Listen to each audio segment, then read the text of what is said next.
दरियाओं ने दामन थाम लिया हमारा, सहरा ने एहतराम नहीं किया हमारा।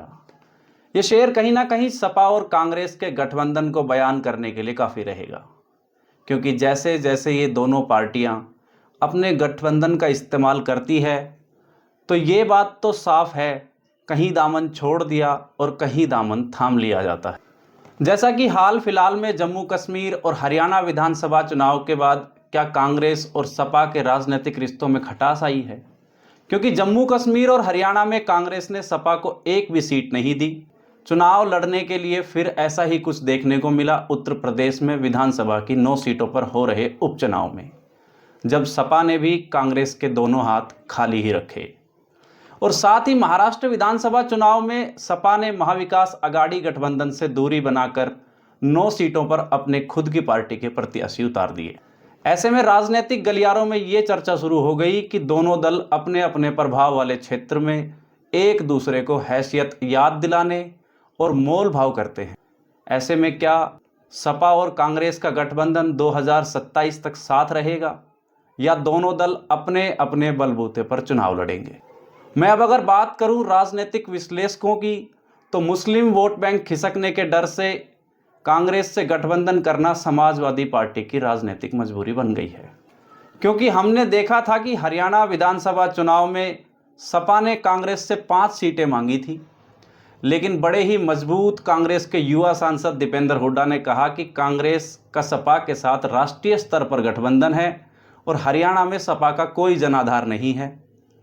फिर बिल्कुल इसी तरह ही जम्मू कश्मीर में भी कांग्रेस और नेशनल कॉन्फ्रेंस गठबंधन ने सपा को अपने साथ शामिल नहीं की।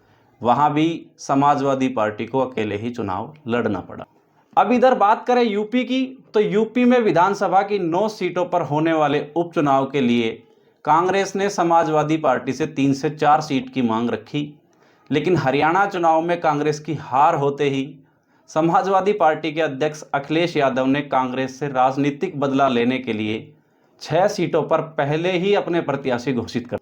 इसलिए सपा और कांग्रेस का गठबंधन टूटने की चर्चा भी शुरू हुई। तो सपा ने अलीगढ़ जिले की खैर और गाजियाबाद सीट कांग्रेस को गठबंधन में देने का प्रस्ताव रखा, लेकिन दोनों सीटों पर भाजपा की स्थिति मजबूत है, ये भांपते हुए कांग्रेस ने उपचुनाव ही लड़ने से इनकार कर दिया।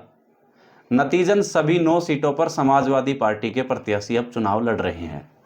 ऐसा ही कुछ महाराष्ट्र विधानसभा चुनाव में देखने को मिला, जहां समाजवादी पार्टी ने कांग्रेस और महाविकास अघाड़ी से 5 सीटें मांगी और वो 5 सीटें नहीं मिलने पर सपा ने 9 सीटों पर अपने खुद के प्रत्याशी उतार दिए। जबकि 2019 विधानसभा चुनाव में सपा ने मुंबई की मानखुर्द, शिवाजीनगर और ठाणे की भिवंडी ईस्ट सीट जीती थी। महाविकास अघाड़ी सपा को ये दोनों सीटें देना चाहता है।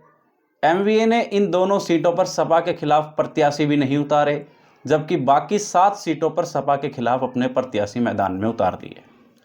अब राजनीति के जानकारों का मानना है कि सपा और कांग्रेस के लिए यूपी में अकेले मुकाबला करना मुश्किल है। मौजूदा हालात में यूपी में प्रभावशाली छोटे दल जैसे कि अपना दल, रालोद, सुभाषपा और निषाद पार्टी का भाजपा के साथ गठबंधन है। तो इस गठबंधन में कोई बड़ी सेंध हाल फिलहाल तो लगती हुई नजर आ नहीं रही है। अब राजनीतिक विश्लेषकों का यह भी मानना है कि लोकसभा चुनाव 2024 में दोनों गठबंधन के कारण ही सपा देश की तीसरी बड़ी जनता पार्टी बन पाई। वहीं कांग्रेस ने अमेठी और रायबरेली पर कब्जा बरकरार रखने के लिए कुल 6 सीटें जीती। हरियाणा में सपा को एक भी सीट नहीं मिलने और यूपी उपचुनाव में कांग्रेस को भी एक भी सीट नहीं मिलने के बाद कहना यह है कि ये दोनों का गठबंधन अभी भी बरकरार है। वहीं जैसा कि राष्ट्रीय स्तर पर मुस्लिम वोट कांग्रेस की ओर शिफ्ट हुआ है, सपा के लिए मुस्लिम वोट बैंक को बचाना बड़ी चुनौती है। यदि कांग्रेस ने अकेले चुनाव लड़ा तो यह सीटवार मुस्लिम के साथ अगड़े और पिछड़े वोट लेकर अच्छा प्रदर्शन कर सकती है। सपा अध्यक्ष अखिलेश यादव कभी नहीं चाहेंगे कि उनके बिना कांग्रेस पार्टी यूपी में थोड़ी बहुत भी मजबूत हो। जैसा कि सबने देखा, कांग्रेस के यूपी प्रदेश अध्यक्ष अजय राय ने घोसी विधानसभा उपचुनाव के बाद सपा को गठबंधन धर्म की याद दिलाई। अजय राय ने कहा था कि घोसी जीतने वालों को मुगालते में नहीं रहना चाहिए, इससे सबका योगदान है। कांग्रेस ने घोसी में फर्ज निभाया और सपा का समर्थन किया, लेकिन सपा ने उत्तराखंड के बागेश्वर में उम्मीदवार उतारकर हमें हराया, यहां सपा ने बड़ा दिल क्यों नहीं दिखाया। वहीं मध्य प्रदेश विधानसभा चुनाव 2023 में भी कांग्रेस के बड़े नेता कमलनाथ ने सपा के गठबंधन के सवाल पर कहा था, कौन अखिलेश वखिलेश।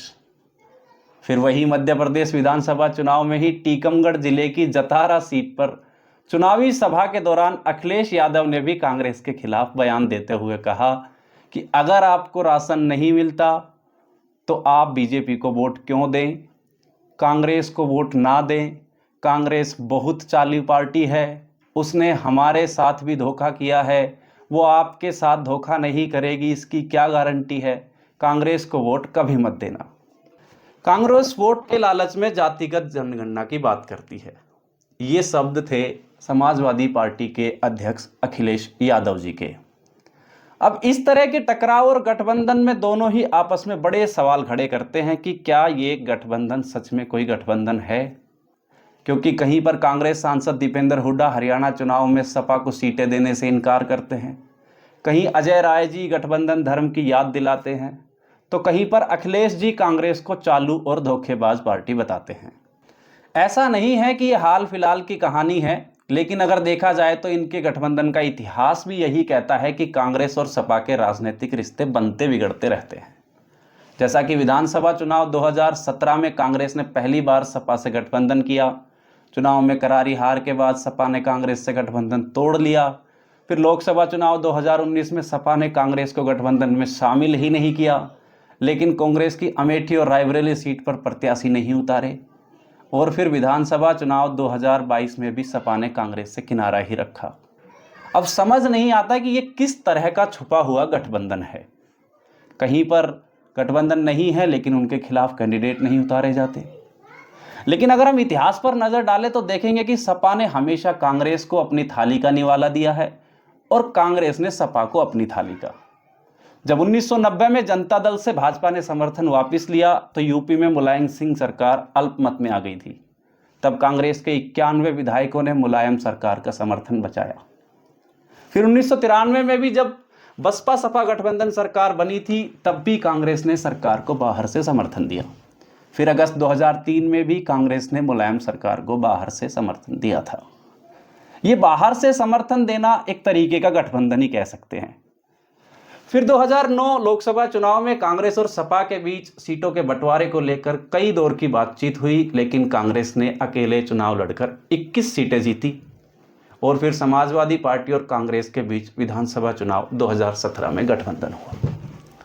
गठबंधन के बाद सपा 47 और कांग्रेस महज 7 सीट पर सिमट कर रह गई। अब इसके बाद लोकसभा चुनाव 2019 में सपा और कांग्रेस का गठबंधन फिर टूट गया और सपा ने करीब 27 साल बाद बहुजन समाज पार्टी के साथ गठबंधन कर लिया। लेकिन इस गठबंधन में भी सपा को कोई ज्यादा फायदा नहीं हुआ।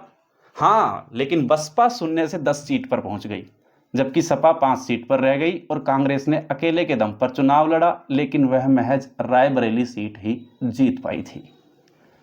और कांग्रेस के पूर्व राष्ट्रीय अध्यक्ष राहुल गांधी जी भी अमेठी से चुनाव हार गए। फिर आया विधानसभा चुनाव 2022, इसमें भी सपा ने रालोद और सुभा सपा से गठबंधन किया। इस गठबंधन को कुल 125 सीटें मिली, लेकिन 2 साल के भीतर ही सुभा सपा और रालोद ने सपा से नाता तोड़ लिया। अब आए हैं लोकसभा चुनाव 2024। इसमें सपा और कांग्रेस के बीच गठबंधन हुआ। यूपी में सपा ने 58 और कांग्रेस ने 17 सीटों पर चुनाव लड़ा। कांग्रेस ने अमेठी और रायबरेली सहित 6 सीटों पर जीत दर्ज की, जबकि सपा ने 73 सीटें जीती और देश की तीसरी बड़ी पार्टी बनकर उभरी। अब जब इस गठबंधन पर उंगलियां उठने लगी तो कांग्रेस के राष्ट्रीय प्रवक्ता शाहनवाज आलम कहते हैं कि सपा और कांग्रेस दोनों का गठबंधन सत्ता के लिए नहीं है, ये तो विचारधारा का गठबंधन है। दोनों का उद्देश्य नफरत की राजनीति से छुटकारा दिलाना और सांप्रदायिक ताकतों से मुकाबला करते हुए उसे सत्ता से बाहर करने का है।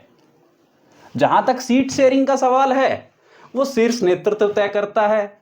महाराष्ट्र में कांग्रेस ने सपा के लिए सीटें छोड़ी है, ये गठबंधन में साफ साफ दिखाई देता है। वहीं दूसरी तरफ बात करें सपा की, तो सपा के राष्ट्रीय प्रवक्ता मनोज यादव जी कहते हैं कई बार गठबंधन में अधिक दल होने की वजह से सीटों का तालमेल नहीं बनता। महाराष्ट्र में सपा को कुछ सीटें एडजस्ट किया गया है, कुछ सीटें छोड़ी भी गई है। कुछ सीटों पर जहां गठबंधन का अधिक दबाव था वहां प्रत्याशी भी उतारे गए। जहां तक गठबंधन का सवाल है तो यह जारी है और जारी रहेगा। ये गठबंधन जो छुपा हुआ भी है, बाहर दिखा हुआ भी है। अब ये सब तो ठीक है, पर क्या ये गठबंधन ये नहीं कहता कि जहां हम मजबूत हैं वहां हम हैं, जहां तुम मजबूत हो वहां तुम हो, जहां कोई नहीं है वहां हम तुम हैं। तो ये तो था समाजवादी पार्टी और कांग्रेस के गठबंधन की कहानी। क्या कहता है कांग्रेस और सपा का गठबंधन का इतिहास? क्या यही गठबंधन 2027 का विधानसभा चुनाव एक साथ लड़ेगा, 2029 का लोकसभा चुनाव एक साथ लड़ेगा, या अपने अपने बलबूते पर अपने अपने क्षेत्र में चुनाव लड़ेंगे? ऐसे ही पॉलिटिकल पंचनामा के साथ मैं फिर से हाजिर होऊंगा। मेरा नाम है कृष्णा अवतार दत्त और आप देख रहे थे दैनिक रेडियो पर पॉलिटिकल पंचनामा।